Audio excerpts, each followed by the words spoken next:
بسم اللہ الرحمن الرحیم۔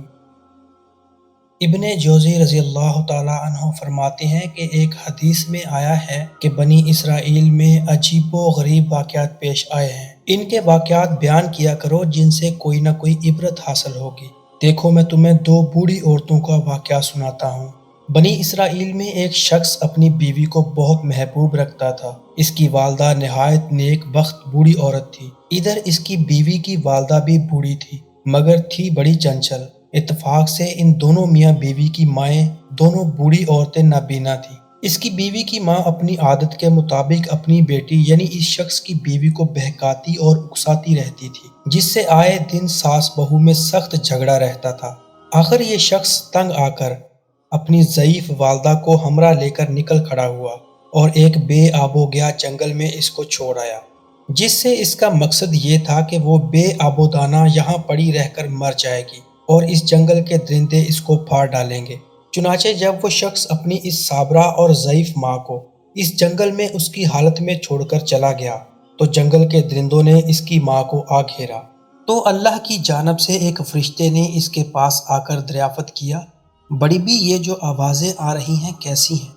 ضعیفہ نے کہا بہت اچھی آوازیں ہیں، اونٹ گائے بکریاں بول رہی ہیں۔ یہ سن کر فرشتے نے کہا بہتر ہے، انشاءاللہ ایسا ہی ہوگا۔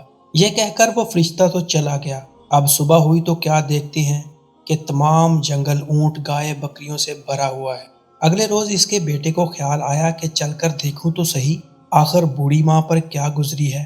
غرض جب بیٹے نے جا کر دیکھا تو ماں کے قریب تمام جنگل اونٹ گائے اور بکریوں سے بھرا ہوا ہے، جس کو دیکھ کر اس نے حیران ہو کر اپنی والدہ سے معلوم کیا کہ اماں آخر میں یہ کیا دیکھ رہا ہوں، بتاؤ تو ماجرا کیا ہے؟ ماں نے کہا بیٹے تو نے میری نافرمانی کی ہے اور اپنی بیوی کی اطاعت کی، اللہ نے مجھے میرے صبر کا پھل دیا۔ اپنی والدہ کی یہ گفتگو سن کر وہ شخص بہت نادم و شرمندہ ہوا اور اپنی والدہ کو اس عطائے خداوندی کے ساتھ گھر لے آیا۔ اب کیا تھا، اس کی بیوی کو ساس کی یہ نعمتیں دیکھ کر کیسے برداشت ہوتا؟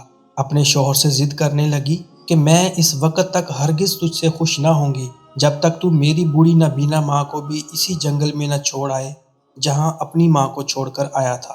مجبوراً وہ شخص اپنی بیوی کی ماں کو بھی وہیں لے جا کر چھوڑ آیا۔ اب جب شام ہوئی اور اس بڑھیا کو درندوں نے آ گھیر لیا تو پھر خدا کے حکم سے اسی فرشتے نے آ کر اس بوڑھی عورت سے معلوم کیا کہ یہ آوازیں کیسی ہیں جو تو سن رہی ہے؟ بڑھیا نابینا تو تھی ہی، کہنے لگی یہ تو درندوں کی آوازیں ہیں جو مجھے پھاڑنے کے لیے آئے ہیں۔ یہ سن کر فرشتے نے کہا انشاءاللہ ایسا ہی ہوگا۔ یہ کہہ کر فرشتہ تو چلا گیا اور درندوں نے چیر پھاڑ کر بڑھیا کو تکا بوٹی کر دیا۔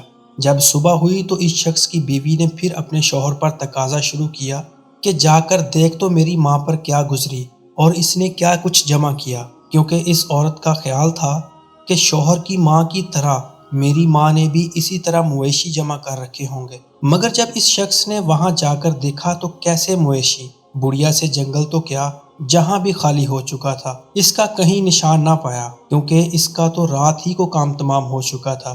جہاں تہاں ٹوٹی پھوٹی ہڈیوں کے سوا کچھ بھی نہ پایا، جو جمع کر کے اس نے اپنی بیوی کے سامنے لا کر رکھ دیا، اور بیوی اس کو دیکھ کر اپنے خیال کی غلط تعبیر سے حیران رہ گئی۔ آخر اسی غم میں گھل گھل کر وہ خود بھی مر گئی۔ حسد و بغض کا یہی نتیجہ ہوتا ہے۔